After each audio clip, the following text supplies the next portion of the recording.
महानगरपालिकेकडून सुरू असलेल्या कथित भेदभावपूर्ण व पक्षपाती अतिक्रमण कारवाईच्या निषेधार्थ समाजवादी पक्षाच्या वतीनं आज पुणे महानगरपालिकेसमोर बेमुदत धरणे आंदोलन छेडण्यात आले। या आंदोलनात पुणे शहर अध्यक्ष जांबुवंत मनोहर, प्रदेश सरचिटणीस अनीस अहमद, महिला जिल्हाध्यक्षा साधनाताई शिंदे, पुणे शहर सरचिटणीस दत्ता पाकिरे, कार्यकारिणी सदस्य विनायक लांबे, सचिव शाहजहान झारी, कार्याध्यक्ष छत्रपती शिवाजी महाराज नगर मतदारसंघ अझीम शेख, इब्राहिम यवतमाळवाले, सरफराज पटेल तसेच मोठ्या संख्येनं कार्यकर्ते आणि पदाधिकारी सहभागी झाले होते। असं पुन्हा नको रे बाबा, नको रे बाबा, नको रे बाबा, असं पुन्हा नको रे बाबा, नको रे बाबा, नको रे बाबा, असं पुन्हा नको रे बाबा, नको रे बाबा, नको रे बाबा।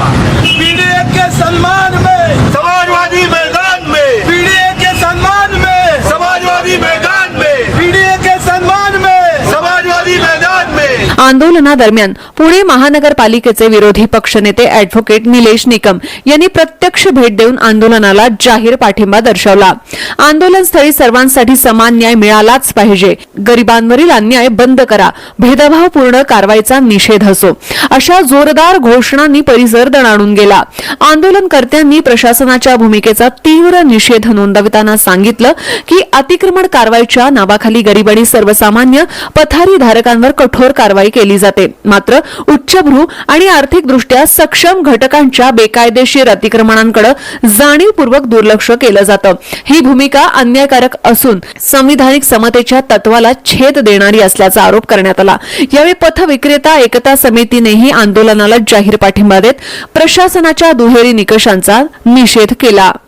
महानगरपालिकेच्या हद्दीमध्ये चालायला फुटपाथ असायला पाहिजे का? 100% चालायला फुटपाथ असायला पाहिजे, पण फक्त तुम्हाला रस्त्यावरचं तो गरीब पोट भरणारा दिसतो आणि बिल्डर लोकांचे इमले वरचे वर चढत असतात।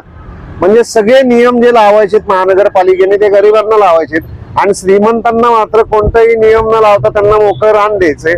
पुणे शहरामध्ये ही जी विषमता आहे ना, या विषमतेला म्हणजे एका बाजूला याच्यामध्ये म्हटलं जातं की बाबा बांगलादेशी नागरिक येत आहेत, एका बाजूला म्हटलं जातं बाहेरनं नागरिक इथे येऊन हे करतात।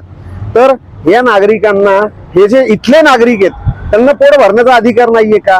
आणि जर समजा त्यांना पोट भरण्याचा अधिकार नसेल तर फक्त त्यांनाच नाहीये का? म्हणजे मोठ्या प्रमाणात जर तुम्ही भ्रष्टाचार करत असाल तर तुम्हाला परवानगी आहे, पण छोट्या प्रमाणात जर तुम्ही काय स्वतःचं पोट भरण्यासाठी काय फुटपाथला गाडी लावत असाल तर तुम्हाला परवानगी नाहीये। अशा पद्धतीने महानगरपालिकेचा कारभार चाललाय। आम्ही त्या सोसायटी बरोबर आमचं काय बांधायला बांध नाहीये, पण कुठे ना कुठे महानगरपालिकेच्या हे लक्षात आणून दिलं पाहिजे की तुम्ही दोन ठिकाणी दोन वेगवेगळे न्याय लावताय। तर तुम्हाला जर समजा एका ठिकाणी एक न्याय लावायचा असेल तर दुसऱ्या ठिकाणी सुद्धा तोच न्याय लावायला पाहिजे। हे फक्त अधोरेखित करून देण्यासाठी हे धरणे आंदोलन आहे। आमचं असं म्हणणं आहे की पुणे महानगरपालिकेच्या अशा अनेक जागा आहेत की ज्या खासगी सोसायट्यांनी न वापरता महानगरपालिकेने ताब्यात घ्यावा आणि तिथं लोकोपयोगी काहीतरी तिथं काहीतरी गोष्टी कराव्यात, गार्डन बनवावं किंवा लोकांना उपयोगी पडणारं जे पण काय आहे, पुणेकर नागरिकांना दिलासा देणारे ज्या पण काही गोष्टी आहेत त्या निर्माण केल्या पाहिजेत। पण तसं न करता जर ते खासगी लोकांच्या घशात घालणार असतील तर समाजवादी पार्टी त्याला विरोध करणार। यासाठी हा आमचा बेमुदत धरणे आंदोलन आहे। आज जे बेमुदत आंदोलन आहे त्यास पथ विक्रेता एकता समिती आणि national association street vendor NASVI यांचा जाहीर पाठिंबा मी जाहीर करत आहोत। जी जमीन सरकारी असते त्याच्यावरती गरिबांचा हक्क असतो असं तर सर्वोच्च न्यायालयाने सांगितलेलं आहे। त्यानुसार ह्या जमिनीवरती सर्व गरीब लोकांचा हक्क आहे। ही सर्व जमीन जी काही गरीब लोकांचं डेव्हलपमेंट होईल त्याकरता वापरण्यात यावी अशी आग्रही मागणी असेल। वर्षभर पाठपुरावा करून सुद्धा एका उच्चभ्रू सोसायटीने महानगरपालिकेच्या अखत्यारीतली जमीनची मालकी महानगरपालिकेची आहे, ती जमीन स्वतःच्या ताब्यात ठेवून त्याचा व्यावसायिक वापर करत होते। त्याचा पाठपुरावा आमचे शहराध्यक्ष करत राहिले, परंतु मध्यंतरी मागच्या आठवड्यात रस्त्यावर अतिक्रमण कारवाईच्या नावाखाली जे हातगाडीवर विकणारे रस्त्यावर पथ विक्रेता असतात यांना अक्षरशः एका महिलेला त्या अतिक्रमण कारवाईमध्ये मारहाण करण्यात आली।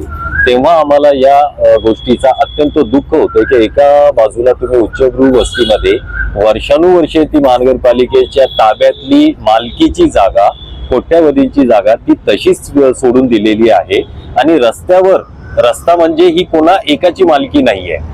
त्या रस्त्यावर सगळ्यांचा अधिकार असतो. गोरगरीब जर रस्त्यावर काही माल विकत असतील, त्यांचा तो उद्योग धंदा करत असतील, पोटपाणी तिथनं त्यांचं चालत असेल, त्यांना मारहाण करण्याचा अधिकार कोण दिला कारवाई विरोधात? तर त्या कारवाई ही सगळ्यांना समसमान असायला हवी. यामुळे आम्ही आज इथं आंदोलनाला बसलेलो आहोत. समाजवादी पक्षाची जी भूमिका आहे त्यांनी जी मांडलेली की गरिबांवरतीच कारवाई होते आणि श्रीमंत असं जर कुठं होत असेल तर त्या ठिकाणी कारवाई झाली पाहिजे.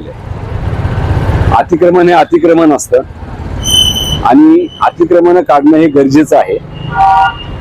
या शहरामध्ये खूप कष्टकरी लोक आहेत. त्या कष्टकरी लोक आपल्या हातावरचं पोट त्या ठिकाणी कुठे व्यवसाय करत असतात. हा व्यवसाय करत असताना जगण्याचा अधिकार त्यांना सुद्धा आहे. हे महानगरपालिकेने मान्य केलं पाहिजे, हे शासनाने मान्य केलं सर, आणि त्याप्रमाणे त्यांनी धोरणं केली पाहिजे. शासनाकडे अपूर्ण धोरणं असल्यामुळं याबाबत अशा प्रकारच्या कारवाया होतात. ज्या काही जागा रिक्त राहिलेल्या असतील त्या ठिकाणी पथारी व्यावसायिक जे आहेत त्यांना ठिकाणी महानगरपालिकेने जागा दिल्या पाहिजे असं माझं मत आहे. त्यामुळं जर कोणी श्रीमंत रस्त्यांवरती जर अतिक्रमण करत असतील तर त्या ठिकाणी ते चुकीचं आहे आणि त्या ठिकाणी कारवाई होणे गरजेचं आहे.